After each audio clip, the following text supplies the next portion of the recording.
Recently, news outlets have announced apparently devastating news. The Jeep Cherokee, or should I say, the Fiat KL, has stopped production. These articles plastered with clickbait titles, "After 49 years, the Jeep Cherokee is finally dead." And, well, they're not ending production on it. I guess it's just taking a break while the brands switch over to EVs and get that whole deal figured out. But as most anyone worth their own salt has pointed out, the Cherokee died in 2001.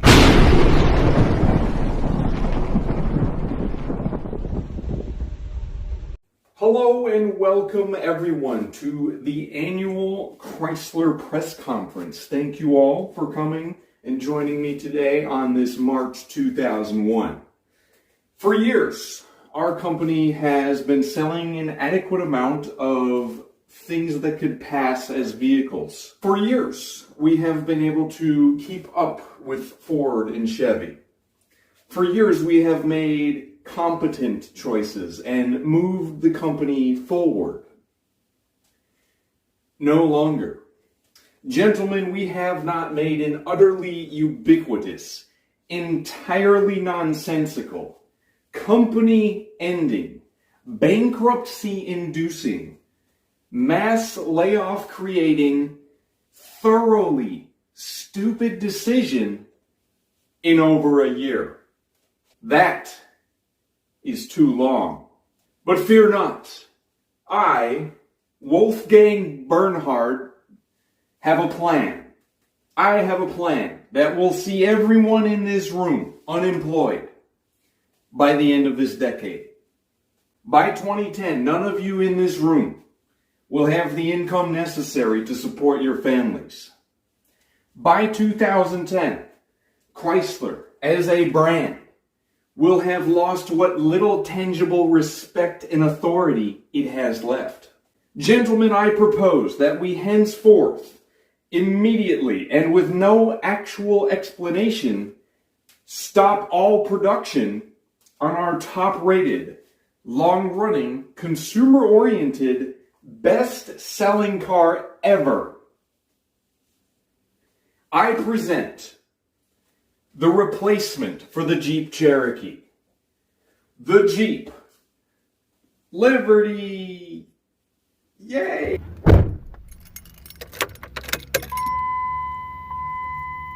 It held on to a few elements. We still have a part-time transfer case-driven four-wheel drive, a solid rear axle, and some of them even came with a common rail diesel that put out an actual shitload of torque. This thing is impressive, honestly. Listen to it. That's so cool. A Liberty. I used to have one of these, and despite it being my first car... Oh, that sounds like a four-cylinder. No, it's probably just the V6 running on four cylinders. Oh, this one's even got select track. Ooh. But regardless, the Liberty was the first step in the wrong direction. It was called the worst automotive redesign in history, and, well, anybody with two eyes can see why. The KK was... Okay, this is literally a Dodge Nitro. With the 2014 Cherokee KL, the coffin was nailed, now made overseas with only standard front-wheel drive and independent suspension for all wheels. The KL was designed for an entirely new target audience that shared nothing in common with the XJ and SJ before it. So, here one is. A 2023 Cherokee just came in today. I guess this is the last model year for these suckers. You know, with your 2.4 liter and your strut tower independent front suspension. Press brake and push button to start. Yes, how luxurious. I drive a Jeep. With my power windows and my AC and my no longer available manual transmission. Ooh, backup camera. They sell it for the name. This is not what it once was. With only 2,000 miles on this thing, not even, the check engine light's already on for a major electrical problem that we don't have the capability of fixing. It's got to go back to the dealership. What a surprise. These things are just such a insultingly far cry from what the SJ was trying to be. Now, some might argue that the XJ was a large step in a direction away from the Grand Wagoneer and the Cherokee SJ before it. But it still held on to what they stood for.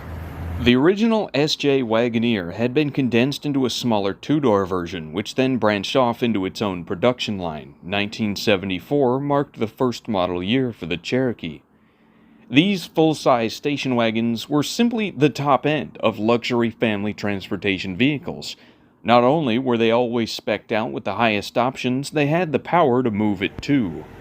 Ugh. And the hood still supports itself. That is a real engine right there. Its journey into stricter emission standards began with a major downsizing and, well, a straight-up complete overhaul. Originally top-tiered with a wimpy 2.8-liter V6 from GM, the idea with the XJ was that a tiny-by-comparison vehicle could do everything the SJ could before it. The thing was, that 2.8-liter engine simply couldn't do those things. So, you know what AMC did? They amended their mistake. They fixed the problem. You know what Chrysler did? They gave up. They started over. They lost it. AMC wasn't a good brand, and neither was Chrysler, but here's what makes them different. AMC tried. They had something and they believed in it. They put every last spare part they had into bringing a tested and true, tried and trusted inline six to the table. But it was just too late.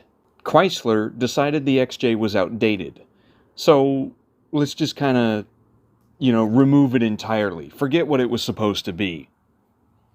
Fiat knew Chrysler had no idea what they were doing and decided to demonstrate how to have no idea what you're doing confidently. On the other hand, the introduction of electric vehicles being much less reliant on aerodynamics might mean we could see a callback to the design aesthetics of yesteryear, like this concept of a 70s SJ presents. But really, with Stellantis in control, none of this matters anyway. The XJs out there will continue to drive on so long as we take care of them. So, while your neighbor's KL is in the shop for its monthly mechanical problem, you can remind him they just don't make them like they used to.